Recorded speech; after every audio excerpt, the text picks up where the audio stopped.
The following is a conversation with a student that I've been working with for over a year, Todd.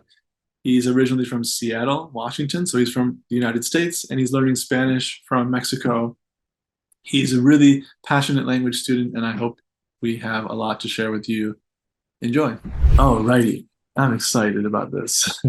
Real expectations besides that you're a great person to talk to about languages and language learning. And I think that people should benefit from a perspective like yours. If you can just like tell me and remind me and tell the world, like, how do we know each other? What was the beginning of maybe us connecting, and just like where are you in the world of learning languages, learning Spanish in this case, so we can get a kind of a background. It's hard to say, like when people say, how long have you been speaking Spanish? That's a question I get a lot. And if I'm honest, I would say about 3.5 years. I did take 2 years of Spanish in college, which, retrospectively, that was nothing. And so I met you, Ruben, or I brought you into my studies about a year and a half along the journey. I actually knew a little bit about you. I love hearing about the language learning process. So I listened to a lot of podcasts, like Benny Lewis's podcast and John Fotherham's. He has a podcast, but you appeared on both of these. So I actually knew about you from those. But at that time, I didn't really care about pronunciation. I was like, I mean, what you had to say was kind of cool, but like, yeah, pronunciation, who cares about pronunciation? And about a year and a half, one of my friends from Mexico, he said, you would really benefit if you could just polish up your R's a little bit. I mean, it's really kind of stands out. Your R's are really standing out. I mean, otherwise your pronunciation isn't, commensurate with your level. And I was like, really? So I appreciated her honest feedback. Immediately after she gave me that feedback, that's when I think it was in December 2021, I reached out to you, did my first, got the party started. Wow, exciting. Like specific feedback for the transition. I'm curious, just kind of backing up a little bit too for you is where do you use Spanish the most? How does it come into your life? Just to give a kind of set it up why would pronunciation be important for someone like you? Yeah, it's a good question. Well, I live in Washington, D.C., and as all places in the United States, there's a lot of Spanish speakers, but you certainly don't need to speak Spanish.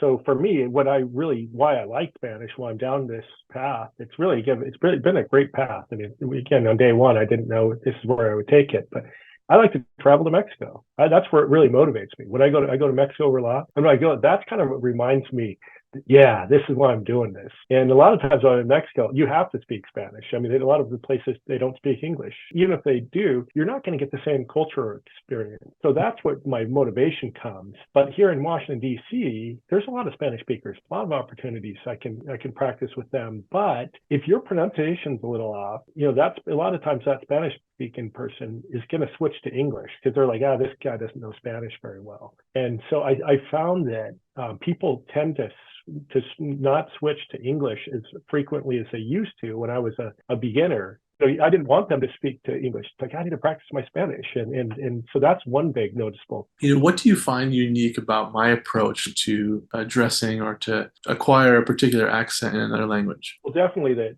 English writing of words, so you can achieve a Spanish pronunciation. That's been really a game changer. It's kind of funny because I'll show some Spanish speakers. It's like, this is how I think of this word. And they're like, no way. That's not how you would write it. And then I'll say, well, and then I'll say it. And it's like, well, that does sound a lot better. Just keep on doing that. And it's actually what's interesting about what I've learned too. Initially, I was kind of snobby. It's like, I only want my Spanish teachers to be native Spanish speakers. But that's actually not the right approach because you're coming at it with the same struggle I had. You know the mistakes I have, and you can fill that gap. Whereas a lot of the Spanish speakers, they're good for conversational practice. They can show you the idiomatic stuff. They can kind of give you good feedback, but they're not going to be able to give you grammatical explanations from the perspective of an English speaker. One of the things you taught me was the 8 different uses of say. Say, that's a word that just annoys me. No sé por qué.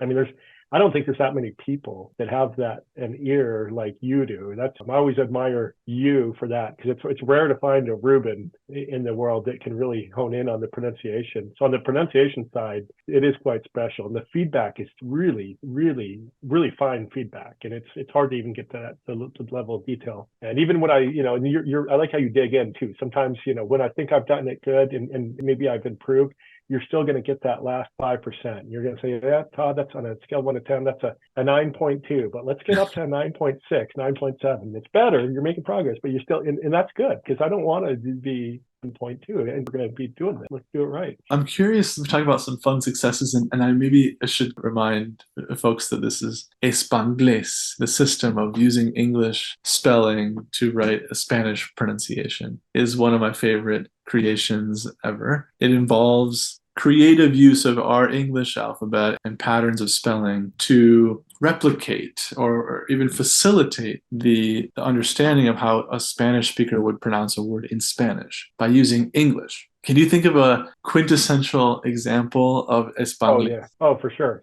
The word hero. Oh, nice. Hero, hero is one that, hero. I don't know why that's so hard. 808.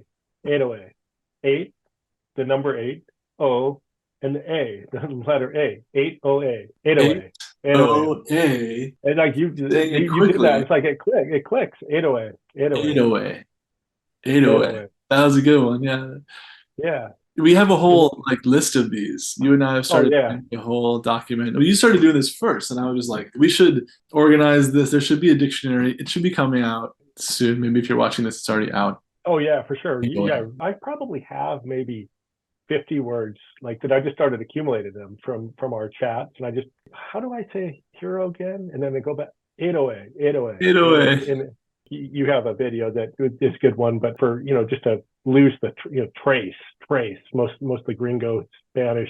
Oh, it's trace. Give me trace cervezas, por favor. And then you start out today, but then today, and just to get that tapped R. I mean, it's kind of like little gymnastics to get into the right position. But there are some benefits to being in an immersive community, being able to at least force yourself to speak Spanish with somebody, maybe because they don't speak English or your native language. Do you have people in your life who you only speak Spanish with?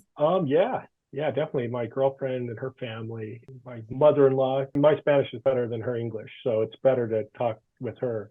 Paradoxically, most people think that, oh, you must speak Spanish because your girlfriend. It's like, she very much speaks English, and she'd prefer to talk to me in English. She's like, when I speak Spanish, she's like, who are you? But having said that, even recently now, she's talking to me more in Spanish, and it's actually, I think, by her family by far. And then, I work in a think tank here in DC, and there's a lot of Spanish speakers here in my office, and I consider them really good friends here, and they're always fun to talk to, and so good office friends. And every day I get to use my Spanish, and just a little bit at least, if not a lot. It's a fun process. Bueno, Toderico, ¿puedes contarnos un poco cómo usas español en tu vida? ¿Cuáles son las expectativas que tenés en el futuro? Te doy unos temas, pero si puedes hablar en español, a lo mejor muestra un poco de tu capacidad. En mi caso, quiero viajar a todas partes de México y quiero tener una experiencia muy auténtica de los nativos, y creo que la única manera para hacerlo es hablar español.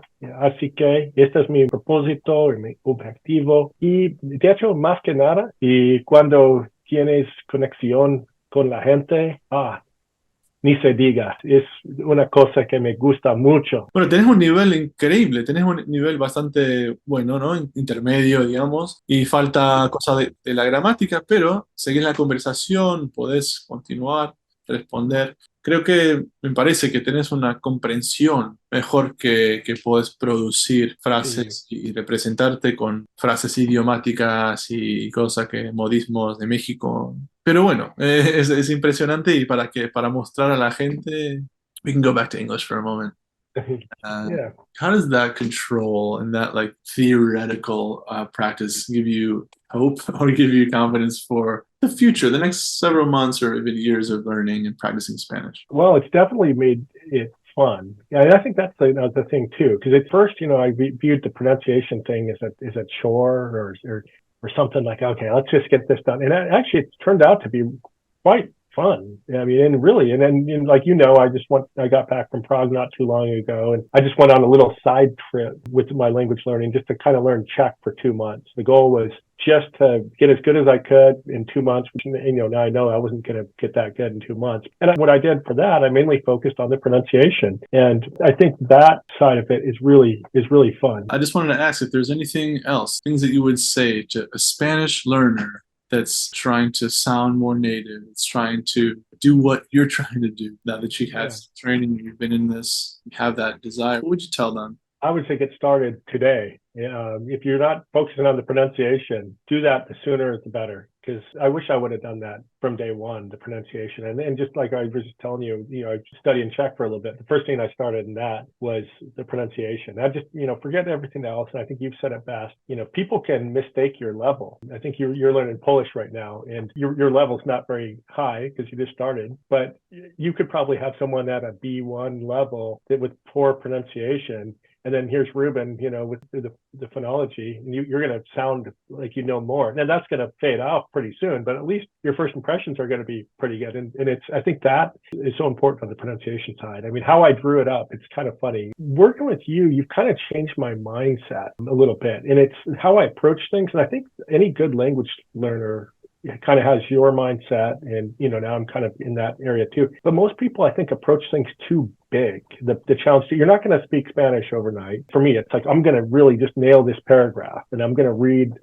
Or like 15 minutes. That's been my thing, and I think that those are laudable goals. But you'll take it back. It's like, let's just say this one sentence, and in fact, let's just say these first half of the sentence. Let's just nail that. And then we can go swing for the fences. And I think just taking it down to bite-sized pieces, and that's how we all learn languages. I mean, kids don't going from not being able to speak their native language to all of a sudden reading paragraphs. They're going word by word. Then they'll add a little bit more, and then sentences. And then if you think at that level, then for me, it's like I'm always in a hurry. So I want to get past this, but really you just break it down, just do a little bit. And I think that pairs well for people that are busy, because you really don't have an excuse. Just a few minutes a day, you can squeeze in a lot of good practice there, and especially with the pronunciation stuff.